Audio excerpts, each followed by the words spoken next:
اگر تم چاہتے ہو کہ ہمارا معاشرہ کامیاب بنے، ہمارا گھر کامیاب بنے، ہمارے ادارے کامیاب ہوں، ہمارا ملک ترقی کرے، تو پھر آئیے قرآن کی طرف رجوع کرتے ہیں۔ اب اس آیت میں اللہ تعالیٰ نے 3 چیزوں سے منع فرمایا ہے، اور یہ جو 3 چیزیں ہیں یہ جڑ ہیں معاشرے کی۔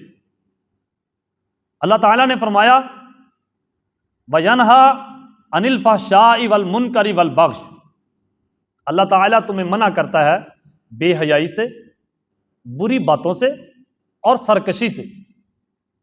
سب سے پہلے اللہ تعالیٰ نے فرمایا اللہ تمہیں منع کرتا ہے بے حیائی سے۔ اب بے حیائی سے معاشرے ٹوٹ جاتے ہیں، خاندان ٹوٹ جاتے ہیں، گھر کے گھر برباد ہو جاتے ہیں۔ آگے آخری لفظ ہے منکری والبغی، بری باتوں سے اللہ منع کرتا ہے، سرکشی سے اللہ منع کرتا ہے۔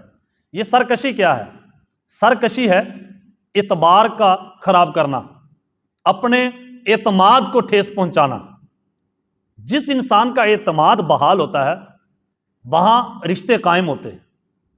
اب ایک عورت ہے، خاوند گھر سے چلا گیا اور اس کے وہم و گمان میں بھی نہیں ہے کہ میری عورت اب گھر میں کیا کر رہی ہے، وہ اپنے کام پہ چلا گیا، کام پہ لگ گیا، کام کرنا شروع ہو گیا، وہ بچوں کے لیے، اپنی بیوی کے لیے روزی کمانا شروع ہو گیا۔ جب وہ گھر آیا تو کسی نے اسے بتایا کہ تیری بیوی کسی آشنا کے ساتھ بیٹھی تھی۔ آپ بتائیں اب اس آدمی کے دل پہ کیا بیتی ہوگی؟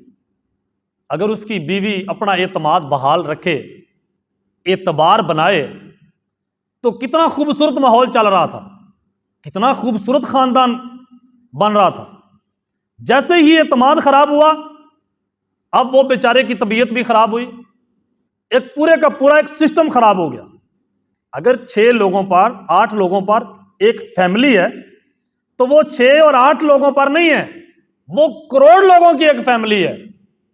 اگر وہ لوگ درست ہیں تو ان کے نزدیک معاشرہ درست ہے۔ اس لیے اعتماد کا ہونا بہت ضروری ہے، اعتماد بنانا پڑتا ہے، خود نہیں بنتا۔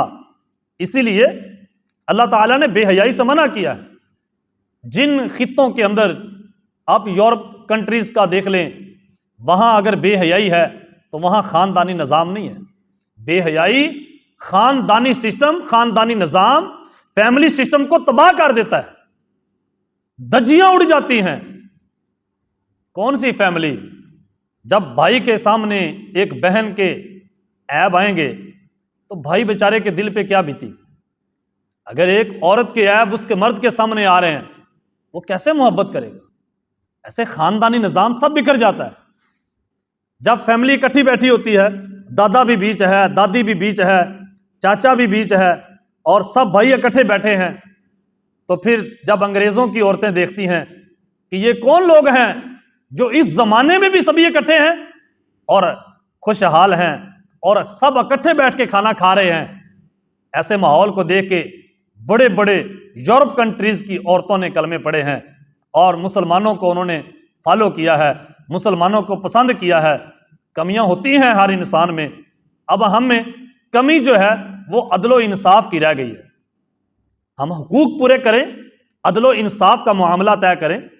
اللہ تعالیٰ قرآن مجید میں فرماتا ہے وَلَا يَجْرِمَنَّكُمْ شَنَآنُ قَوْمٍ عَلَىٰ أَلَّا تَعْدِلُوا اعْدِلُوا هُوَ أَقْرَبُ لِلتَّقْوَىٰ، تمہیں کسی قوم کی دشمنی، کسی خاندان کا بغض، کسی خاندان سے کوئی دشمنی والا معاملہ، کہیں یہ نہ ہو تیرے دل میں اس کی دشمنی ہو اور تمہیں یہ دشمنی عدل سے دور کر دے، انصاف سے دور کر دے۔ کسی کی دشمنی میں تم انصاف کا دامن نہ چھوڑ دینا۔ یقیناً انصاف، عدل یہ تقوی کے قریب کر دیتا ہے۔ حضرت عبداللہ ابن عمر رضی اللہ تعالی عنہما، آپ کی ایک شکایت چلی گئی نبی علیہ الصلوۃ والسلام کی بارگاہ میں کہ یا رسول اللہ صلی اللہ علیہ وسلم، حضرت عبداللہ ابن عمر سارا دن روزہ رکھتے ہیں اور ساری رات نوافل ادا کرتے ہیں، اپنی بیوی کے پاس کم ہی دیکھا ہے کہ اپنے کمرے میں جاتے ہوں۔ نبی علیہ الصلوۃ والسلام نے حضرت عبداللہ ابن عمر رضی اللہ تعالی عنہما ان کو بلا کے پوچھا کہ اے عبداللہ ابن عمر، کیا یہ بات سچ ہے کہ تو سارا دن روزے رکھتا ہے اور ساری رات نوافل ادا کرتا ہے؟ اس نے عرض کی یا رسول اللہ صلی اللہ علیہ وسلم ایسے ہی ہے۔ حضور علیہ الصلوۃ والسلام نے ارشاد فرمایا اے عبداللہ ابن عمر کیا تو نے قرآن نہیں پڑھا؟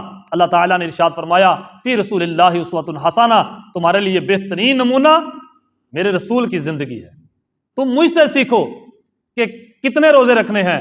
اے عبداللہ ابن عمر تم مہینے میں 3 روزے رکھا کرو اور باقی روزے چھوڑا کرو، ایک روزے کا اجر 10 گنا ہے۔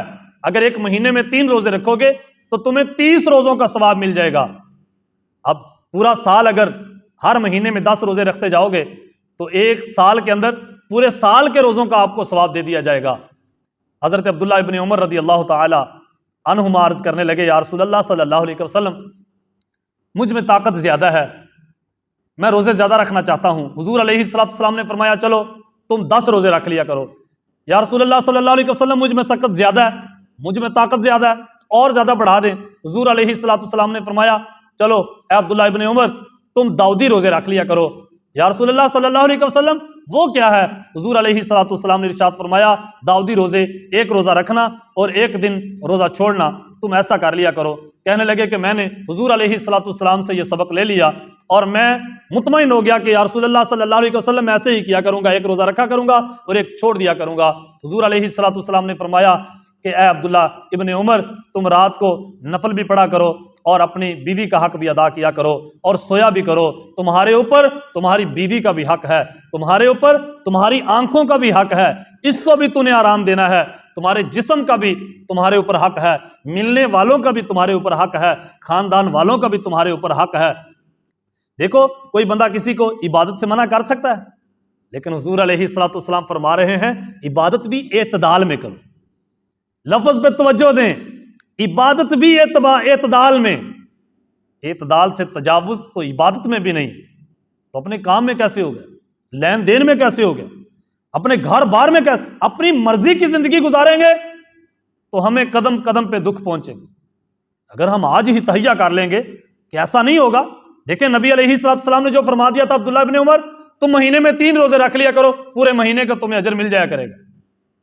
انہوں نے ایک دن کا روزہ رکھا، ایک دن کا چھوڑا، یہ قبول کیا، اور پھر ساری زندگی یہ کہا کرتے تھے کاش میں رسول اللہ صلی اللہ علیہ وسلم کی بات مان لیتا، میں نے تو اپنے اوپر بوجھ ڈال لیا ہے، مجھے اب بڑی مشکلیں ہیں، اب مجھے بڑی پریشانیاں لاحق ہوتی ہیں، بڑے بڑے میرے سامنے مسائل آتے ہیں، لیکن کیا کروں، میں نے رسول اللہ صلی اللہ علیہ وسلم سے وعدہ کیا ہے کہ ایک روزہ رکھوں گا اور ایک چھوڑوں گا۔ ہم بہت ساری مصیبتیں خود اپنے اوپر لاتے ہیں، اس لیے اللہ تعالیٰ نے فرمایا وما اصاب من مصیبت فبما کسبت ایدیکم، اللہ تمہیں مصیبتیں دیتا ہے، بہت ساری مصیبتیں تو تم اپنے ہاتھوں کی کمائی لیتے ہو، اور بڑی مصیبتیں تو اللہ تمہیں معاف کر دیتا ہے۔ یہ اپنے ہاتھوں کی کمائی کی مصیبتیں بھی انسان کے اوپر آتی ہیں۔ بہترین نظام وہ ہے جس میں بے حیائی نہ ہو، بے راہ روی نہ ہو۔ الرجال قوامون علی النساء، اے عورتوں تمہارے اوپر حاکم تمہارا مرد ہے، تم حاکم نہ بنو، اپنی مرضی کی زندگی نہ بسر کرو، تم اس کی سمجھو کیا کہہ رہے ہیں، اگر وہ تم پہ ظلم کر رہا ہے پھر اپنی آواز کو بلند کرو، اگر تم صبر کرو گی کل اللہ تمہیں اجر